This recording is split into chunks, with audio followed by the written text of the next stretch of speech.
Well, this actually looks like a copy of what I would probably call IKEA Illustrated. You know, a closet, some chairs. But nope.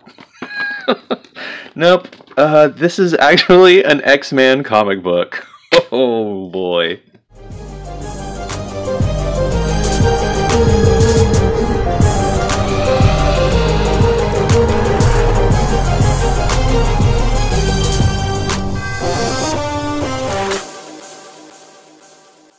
I want to destroy this right now. I'm gonna read. Read portions of it to you and go over it first. There's no reason for me to even approach this comic critically and say these are storytelling tools that you need to utilize. This breaks every rule, every rule that I think should exist for writing comics and making them good. It opens up in a world kind of where everything's perfect. And mutants get along with humans, and everything's great, and it seems all hunky-dory, right? We get a fun. I mean, this is the hook. Okay, this is the first 2 pages of this comic book, and it's nothing. It's people standing around. She's getting the leaves off of her porch by using her wind powers. Geez. Awesome dialogue right here already. Exposition just right off the bat. So, change this light there. Good. Okay. Because mutants were so used to being denied everything that they didn't think they deserved to realize their dreams. Okay. Well, that's a really terrible sentence, first of all. An editor probably should have caught that. This art is not good. This art is not good. I don't like the way any of this is drawn. I mean, you're sitting here looking at it, something's happening, they're rushed to a scene, an earthquake's occurring, and it's some girl. They find out this is just some girl with psychic powers, and this is, so this is Nate Gray running in there, right? Okay, by the way, I love this character. He's so cool. He has powers kind of like dreamlike powers, right? Where he can use astral projection to leave his body, and because of that, he's got all of these things that go along with that. He can levitate things. He can read people's thoughts. He can get inside people's heads. He's a very powerful a mutant. So his dialogue is just horrible. It's absolutely horrible. This little girl. There's colors all over my brain, like a caliboscope. I don't know where my mind stops and the world begins. It's okay. It's not your fault. You're having a psychic seizure. How does it stop? Let me in. I don't know what's happening. You're still getting used to your wonderful powers. With this strength, you could be part of our team one day. Me? Yes, you. So, I mean, the world's like, earthquakes are happening, the whole entire world. This dude is being so weird. He thinks that, inviting this little girl onto his team is going to keep her from destroying everything in earthquakes. And guess what? This writing is so bad that actually works. She's like, how can I? I made a mistake, a big one. This is horrible. This is the worst thing ever. All mutants make mistakes, even me. Even the other X-Men. You're just one powerful individual among many. That's all. Over time you'll realize you stand apart from the world and your own emotions. This is so bad. He says, being a good shaman means always thinking for yourself, because thinking for yourself means acting for the world. Oh my gosh. Oh my gosh, and then they take a selfie with Colossus here. That car nearly crushed us. Thanks, Colossus. I did only what was expected of me. Oh my god. Oh my god. Yeah, I don't like this art. I don't like this book. I know, oh yeah, and then Angel, poor Warren, becomes a tour guide for this little girl, and she's just like, my name's Luna. That's cute. At least we're getting some Luna in our world, right? Tour guide Angel.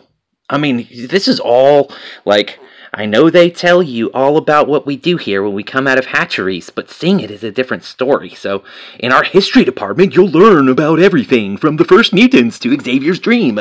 The medical department is dedicated to using mutant powers to benefit society. Here, we research ways to improve mental health. Medical science, progressive natal solutions. Oh my god.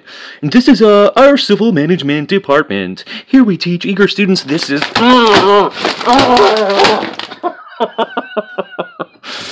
Oh my gosh. Oh.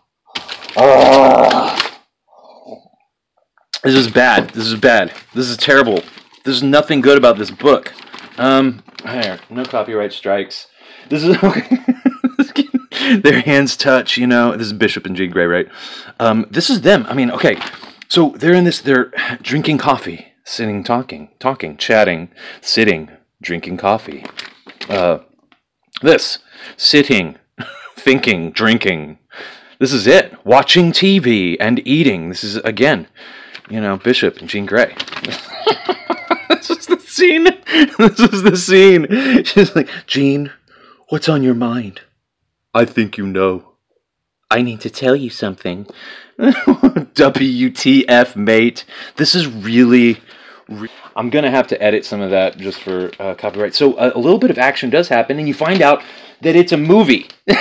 That it's a movie. That they cast a movie. Okay. And then, you know, so a relationship happens between, or they, you know, they get it on or whatever, Bishop and Jean Grey. And then the X-Men come to, you know, I don't know, arrest him because, you know, breaking the time frame or whatever, and bam, you're excommunicated. So maybe they send him back to the future. There it is. Another one of these things. These are all throughout this book. I think I counted 5 of them. Gosh, having a hard time getting that into focus. It's okay. So what it says is, where did Bishop go? Find out in Prisoner X #1. And then it also pushes this comic. It says, is it a revolution? Find out in Apocalypse and the Extracts #1. So this is a feed-in to all of these predatory books that they're going to start selling. So they're relaunching all of these X extras, you know, just like X-Man and X-Force and all that. And again, if you throw these books around, they're just going to fall apart. My favorite, I mean, this is my favorite page in any comic book that I've ever seen in my entire life. It doesn't get any better than that. It doesn't get any better than that. Ikea furniture. Look at how awesome that is. Look at that action, that involvement. You just really, I mean, you're pulled into the page by everything happening on it, you know? This is a fucking Ikea ad. This is a fucking Ikea advertisement. This book is shite. This book is horrible. Don't bother. Don't bother picking this up. You know what? I read half of this manga last night. This is fantastic. I cannot wait to pick this up again. I cannot wait. But modern comic books, they're like this. They're like this. It's just this. It's just this. And yeah, I'll crumple it. I'm gonna do more than crumple it. Of course, I'm gonna burn it, and I'm gonna burn it right now.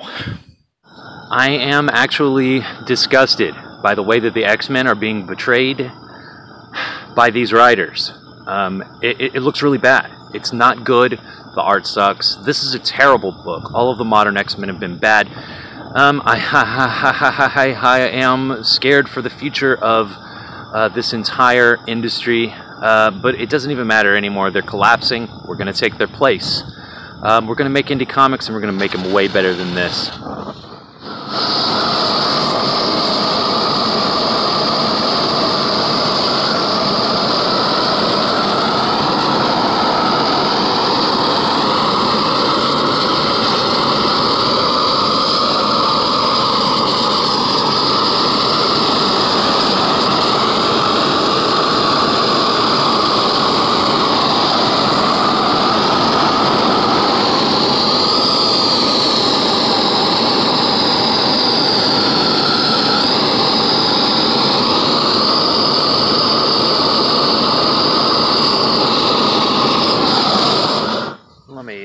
Let me burn that rumor over here.